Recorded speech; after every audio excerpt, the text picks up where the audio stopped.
Un couple de chrétiens vivait dans un pays où la foi était persécutée. Ils avaient 2 enfants, un garçon et une fille, qu'ils élevaient dans l'amour de Dieu. Un jour, ils ont appris qu'une église clandestine se réunissait dans une maison voisine. Ils ont décidé d'y aller, en laissant leurs enfants chez eux.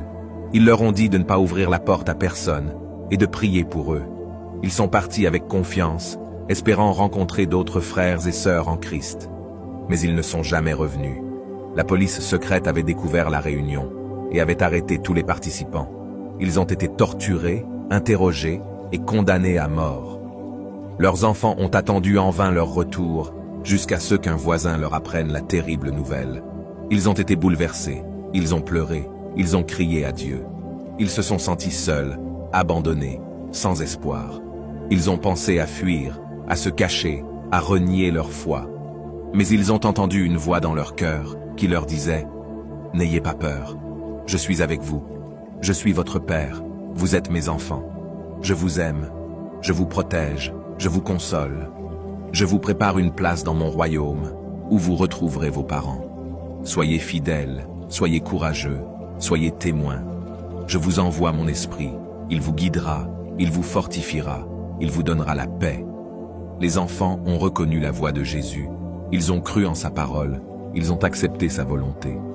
Ils ont décidé de rester dans leur maison, de continuer à prier, de lire la Bible, de chanter des cantiques. Ils ont aussi partagé leur foi avec leurs amis, leurs voisins, leurs professeurs. Ils ont rencontré des moqueries, des insultes, des menaces, mais ils ont aussi suscité de l'intérêt, de la curiosité, de l'admiration. Ils ont semé la bonne nouvelle, ils ont récolté des fruits. Ils ont formé une petite communauté de chrétiens qui se réunissaient chez eux. Ils ont vécu dans la joie, la simplicité, la charité. Ils ont grandi dans la grâce, la sagesse, la sainteté.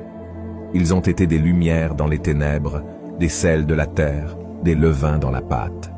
Ils ont été des exemples pour tous, des instruments de Dieu, des héros de la foi.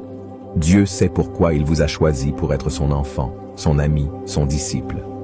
L'ennemi peut essayer de vous éloigner de lui, mais quand Dieu vous appelle, il vous donne tout ce dont vous avez besoin.